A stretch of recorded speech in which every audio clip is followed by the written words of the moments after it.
Hi everyone, come on in. Book club number 38. We're doing this. Radical Awakening. I'm going to be referring to a chapter in the book today and go deeper into what it means and help you on your path if you so need it. Book club number 38 sessions already.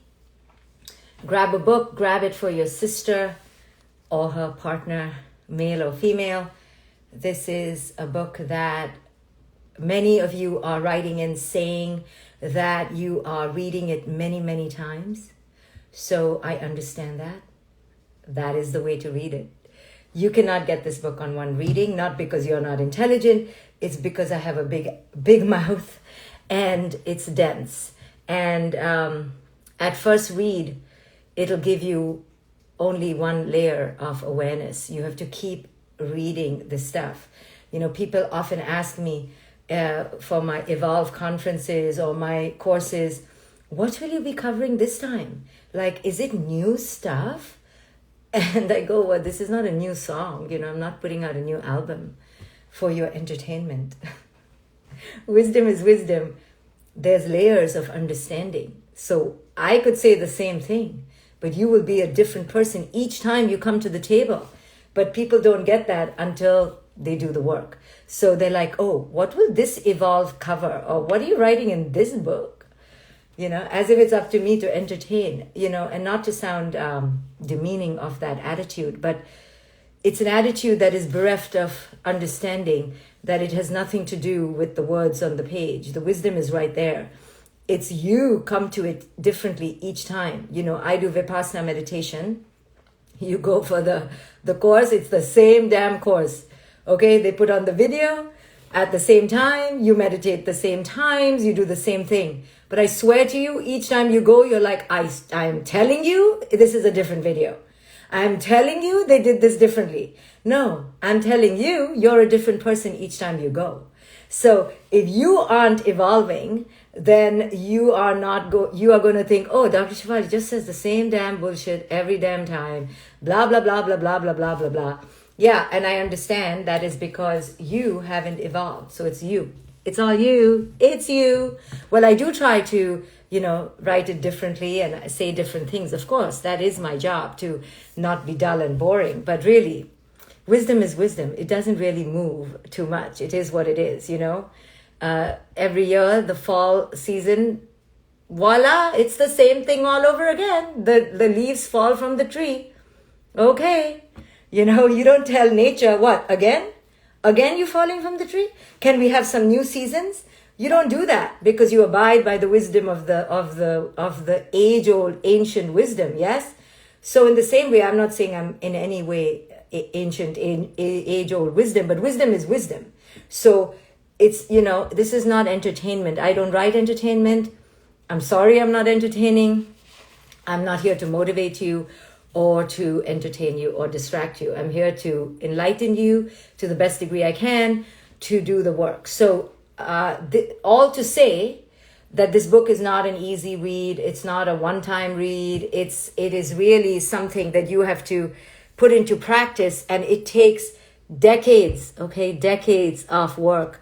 But here I left you a manual to the best degree of my consciousness, and I will write the next book now. And the next book may be a lot like this book. And you're like, oh, wow. Well, it may just mean that you haven't evolved if you find it the same. So let's move on. So I'm talking about chapter 21, which is embracing accountability. So here's a big trap that people fall into because of their infantile denial, okay, and entitlement.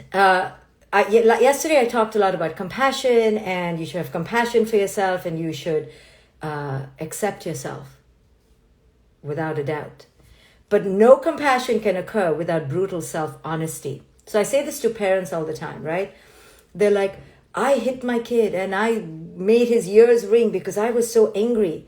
And then the parent feels bad and then goes and tries to make it up.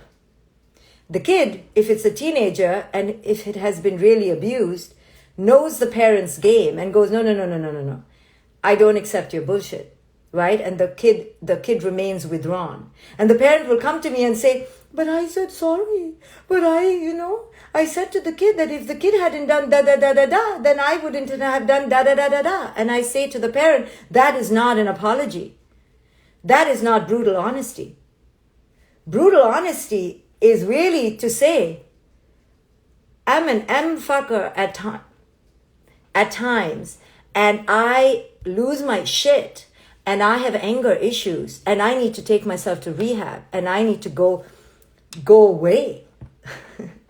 I need to go and work on myself, right? So I tell parents who hit and abuse their kids that your kid doesn't need your sorry, and you don't get to forgive yourself. You need to go and do the redemptive work. You need to go and tell the kid, I have anger issues. I slapped you. I hit you. I hurt you. I'm out of control. I will go do the work. Now that is brutal self-honesty. Now that is accountability. Right? So my daughter always says to me, why are you sorry? Why did you do it in the first place? Why? What are you going to do differently? Because she gives me the third degree, like inquisition. I go, my goodness, can I just say sorry? And she goes, no, I don't need your sorry. I don't need your sorry. And she's right. Nobody needs anybody's sorry. After you rape the person, don't go and say sorry. That's not what people need. So in the post-apartheid, Desmond Tutu did this project. I think it was Desmond Tutu, and which is why he won the the Nobel Prize, I think. He did Truth and Reconciliation. And in Truth and Reconciliation, you had to talk about the heinous actions. You had to talk about what happened. And perpetrator to victim had to engage. The perpetrator had to look in the victim's eyes and go, I did that. I did that. Right? That is true reparations. Right? You cannot deny what you did because you've moved on, right? So in Germany, right, they have, remember the Holocaust, remember. This doesn't mean that you have to stay in the past, but it means it's telling the victims, I got you. I did wrong. I understand. I was out of control. I committed a crime. I hurt you. I betrayed you. You cannot bypass that, right? So taking accountability is brutal self-honesty. It's very hard to be brutally self-honest. Very hard. It is akin to, somebody saying to, telling their partner that I have been checked out of my marriage for the past 10 years and I understand why you're upset and why you cheated on me. It's like brutal co-creation, brutal understanding, right? Understanding your part of your negligence, of your betrayal. It's telling your child, telling your partner, telling your person, whoever it is, the details of the wrongdoing, right? That I see that I did this, I did that. So in AA, right, what do they make the addicts do? You write a letter to everybody. I did this, I did that, I did this, I recognize, right? So the other day I was doing counseling with a client and she said to me, I'm just so in awe. My ex came back to me with a truth and reconciliation of all the wrongdoings he had done to her. All of them. I was a narcissist. I lied to you. I gaslit you. I gaslit you. You know what great redemption it is for a woman who's been gaslit to hear from the perpetrator that they acknowledge that. They acknowledge that because she thought she was crazy. She thought she was wrong. Now, she was wrong because she tolerated him for too long. That's what empaths do. They tolerate for too long.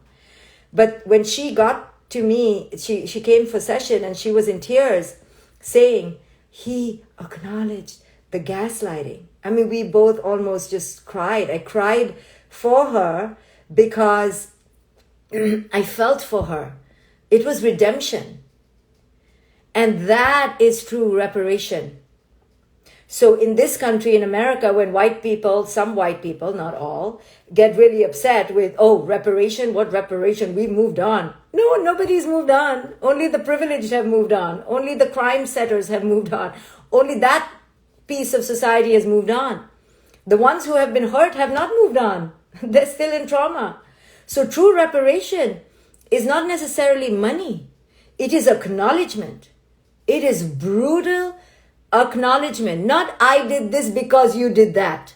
That is not acknowledgement. I did this because I was out of control. Let the other person decide what they did in their own co-creation. You don't get to say to the other person, I did this because you did this. That is not reparation. I did this because I did this.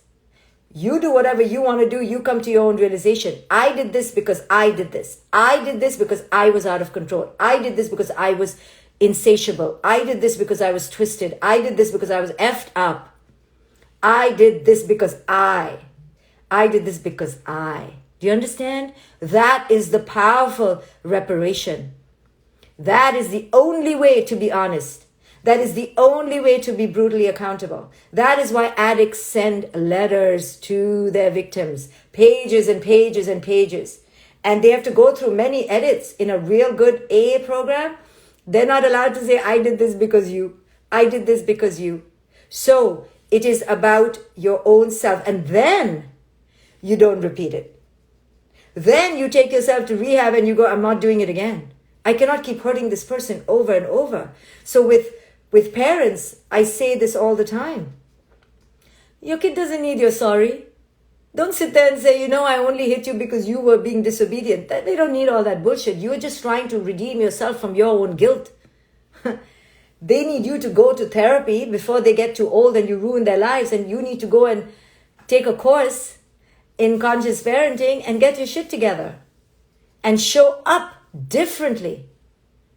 So many of us in relationships show up the same. And we're like, oh, the other person is not changing? No, sweetheart, you're not changing. Right? True change, like I've always said, requires a complete dissolution of your egoic shells. And until you are raw to the bone, you have not changed. You have just wanted change. You've just thought you have changed. You've just imagined change. And you've just been scared to change. So embracing accountability, I write this chapter before the compassion chapter. We're talking about my book, A Radical Awakening, in case you're wondering what my favorite topic in the world is. So embracing accountability comes before compassion. Don't have compassion for yourself till you have brutal self-honesty. Right? No hiding, no escaping behind pretty words, behind gorgeous smiles, behind all, tons of facade. Brutal self-accountability is, I did this because I did this because I. All of you in your lives, go write letters to all the people you've hurt and tell them, I did this because I. Not I did this because I couldn't handle you. No, I did this because I couldn't handle myself. There should be no you in the sentence ever. Not even one sneaking in line number 22. I did this because I did this because I. So this is how we radically awaken. If you want to radically awaken and you want to be surrounded by people who are truly going to catapult you to your next level, this is the book. So, accountability, I write, is a pivotal aspect of our spiritual awakening.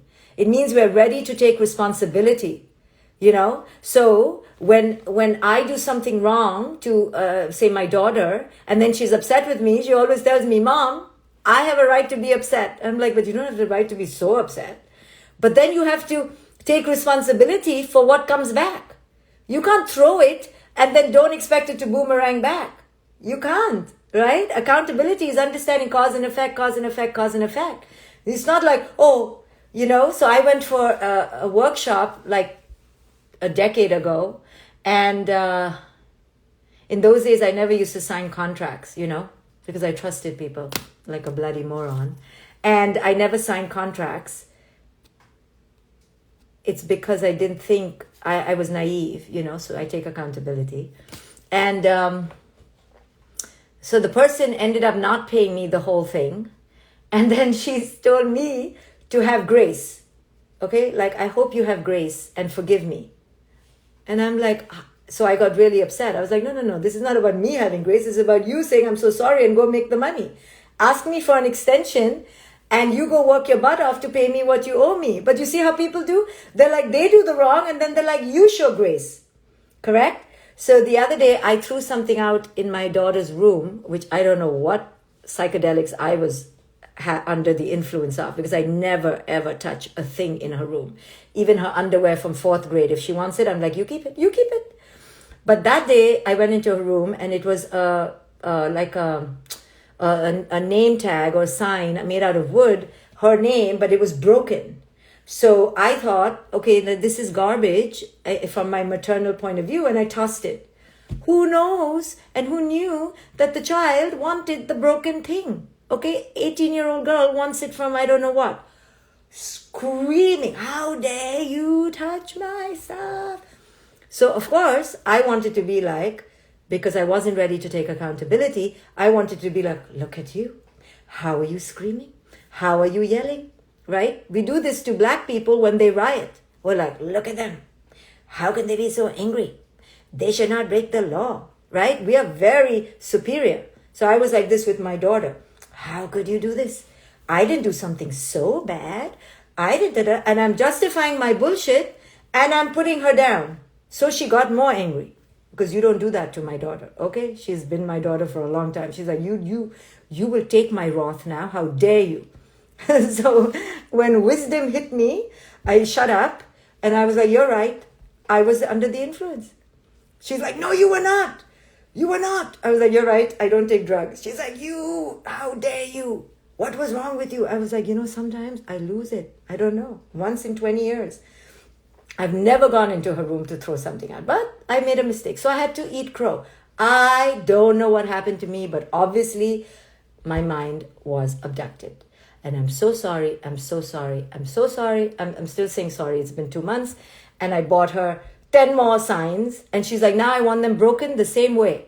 I'm like, really, Maya? You want me to break it the same way? I'm like, okay. But I couldn't justify it. I was like, I took drugs. She's like, you don't take drugs. I'm like, I don't know. I had a really bad day. I put on 10 pounds. She's like, no. How dare you? You did it because you weren't thinking. I was like, you're right. I wasn't thinking. The aliens came into... She's like, don't blame anybody else. I was like, I cannot blame the aliens. So the thing is that when we bullshit and we just can't hold the space for the other's wrath, we first blame them. How dare you get angry in this way? So that girl who didn't want to pay me my money, she's like, you show grace, Dr. Shefali. I'll never forget it. I'm like, I should show grace? Then she's angry with me for not showing grace. I'm like, nice, twisting. But we parents do this to our children all the time. So if they're angry with us and they break a lamp, that's it. We're like, how dare you broke the lamp? You're grounded, right? But we don't see what hurt we cause them. And we justify. So I call it on page 297, around there, the allure of unjust justifications. Now, if you can be honest about your unjust justifications, you have really evolved. Because no one can be. We all justify. We are master justifiers. I did that only because that. I did that because. We are the because. The because parole. I was in a couples session the other day and the husband was a total, let me see a nice way to put it, total transgressor of his word, okay? In other words, a liar, okay? So every time he was being caught, he would say, I only lied because you would get angry. I only lied because the children would be hurt. I only lied because you did. I'm like, how are you justifying what you did and connecting it to her? Let's stop. I only lied because I had to teach him. And he's like, I only lied because I'm a coward. I was like, He's like, but because she. I'm like, you only lied because you're a coward, period. Mister? So in this chapter, The Allure of Unjust Justifications, I write, I ate the cookies because I was in a bad mood all day. I lost my temper because my kid was not listening to me. I understand why he hits me sometimes. I can be a really difficult person. Oh, and then we do unjust justifications for other people, right? Empaths are masters at that. Oh, he didn't mean it. He really meant that. No, he said you're a bloody moron, idiot, fool. He meant that. No, he didn't mean it. He actually meant, I really love you. And, no, he didn't. What did he say? So then we make justifications like this. I just wish he wasn't a workaholic. Then my life would be so different. So we are master justifiers, conditioned to avoid shame and punishment, loneliness and isolation. We have learned to find justifications for our own and others' actions. Justifications are the main ways we stay stuck in dysfunctional patterns, be it unhealthy relationships or jobs. But the most saddest, tragic thing is that unjust justifications keep us stuck here. We don't move on. The oppressor, the perpetrator, you think that they're winning. They're not winning. Only truth and reconciliation can make us win at all. That is the only way to heal the soul. There is no winning. White supremacist America is not winning. It's not winning. America is not winning. When we ignore what we have done, step by step by step. This doesn't mean we live in the past. But we do live in the past when we don't do truth and reconciliation. Only when we do truth and reconciliation are we actually moving on. It's really hard to look at yourself in the mirror and take accountability, isn't it? Really hard. We blame the other person. If she hadn't, if they hadn't, or we minimize, we diffuse, we distract. I didn't really hit my kid. He's just over-exaggerating. I didn't really do that. And we justify, and we justify. And as long as we do, we will stay dysfunctional, toxic, and extremely harmful. So in yesterday's talk, I said, if you want to do no harm, you have to truly integrate all your broken pieces. But you have to see them for what it is they are. You cannot ignore what it is they are. You cannot bypass the truth of who it is you are. It's really hard. Now, you don't have to drown in shame, but you have to just own with brutal honesty. It was fucked up. It was messed up. I really hurt you. Right? And this is why they make, as much as they can, the rapist look at the rape victim in the face so that she can take her power back. Right? And say, I hurt you. You didn't do anything by wearing a skimpy top. It was me. It was me who was out of control. It was me who had no right. It was me. And I need to really heal. So, creating justifications in your mind is something we are masters at. And it is the opposite of accountability. Justifications passively generate excuses for why we or another did or didn't do something. Accountability actively creates actions to change the situation as soon as possible. So I had to buy my daughter a few of those things, replacements, and say sorry millions of times and understand what I did wrong and make a promise to myself, you will never enter her room again. Now she closes her room, locks it up as much as she can. I have to knock, which is good. Excellent. One is replete with stagnant energy and the other with adaptive resilience. Blame is a common way we create justifications. We point a finger at the other, so we stay in victim consciousness, either cowering in unworthiness or cowering in disempowerment. So you have to read this book. I really go into it in the Creating Accountability chapter. And if you really want to live a different kind of life, and if you want to really serve humanity, and if you want to wake this planet up, it begins with yourself. Waking yourself up, waking your own lethargy, your own apathy up and saying, wow, right? No more victim consciousness. Nothing comes about just like that. So even if you are a rape victim, you cannot stay in victim consciousness. You just can't.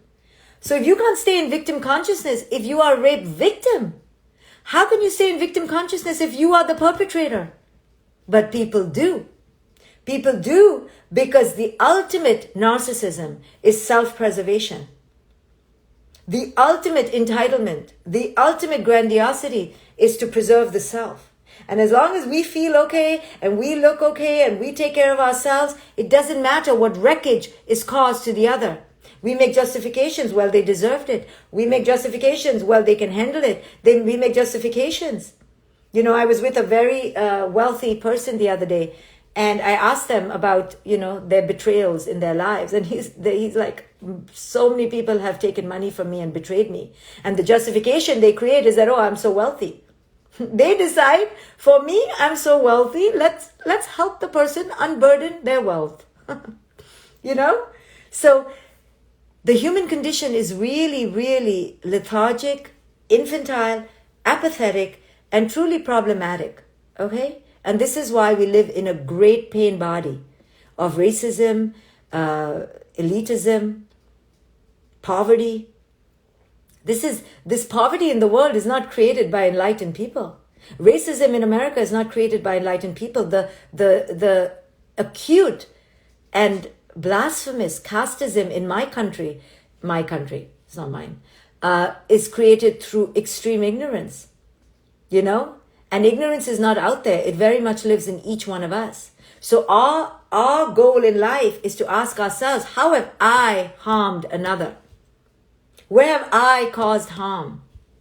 To ourselves or to the other? And to take brutal self-accountability, reams of pages, I did this, I did this, I did this. Because to dump it on somebody else and run is the most cowardice thing in the world to do. And parents do this to children all the time. Lovers do it to each other. Best friends do it to each other. It's always the other's fault. And, you know, so if the victim cannot be in victim consciousness, the perpetrator can never be a victim.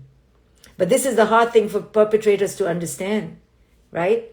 That they need to look at themselves in the mirror and see the rapist within them. To see the criminal in them, to see the abuser in them. Abusers never want to see themselves as abusers, especially if they're narcissistic. It's always the other person's fault. So lack of self-accountability is the plague. And then we judge the way the person reacts, you know? We judge the black rioters. Oh, look at them. How undignified. And I always tell the people who comment on the black rioters, really? Why don't you be the receiver of slavery over 400 years and then talk to me? Don't judge from your place of morality and superiority. So looking within is an extremely arduous job. It's not a bed of roses. Oh, I love myself, I love myself. No. Connection to yourself is not loving yourself. I always tell parents, connection to your kid is not going to hug and kiss your kid. Please do not hug and kiss your kid. Connection to your kid is being aware of what the hell you are projecting onto your kid and how you are taking responsibility or lack of with your kid. That's what kids need. Kids don't need your kuchiku, slurpy kisses. They need you to take accountability for what the hell you are doing. The dysfunction, the wreckage, the rampage you are causing in their lives through your lack of wholeness. Take accountability for that. So, we're talking about a radical awakening. This is no joke. This is not child's play. This is not for the weak and the entitled. This is not for those who just care about public persona and to look good. This is not that kind of book. So don't read it if you're that kind of person, because you're just faking it.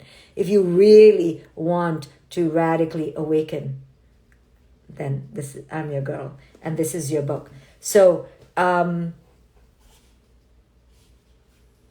don't know what influence of what drug I was under today, but thank you for listening. Thank you for listening. I will see you when I see you in the next book club. Take accountability.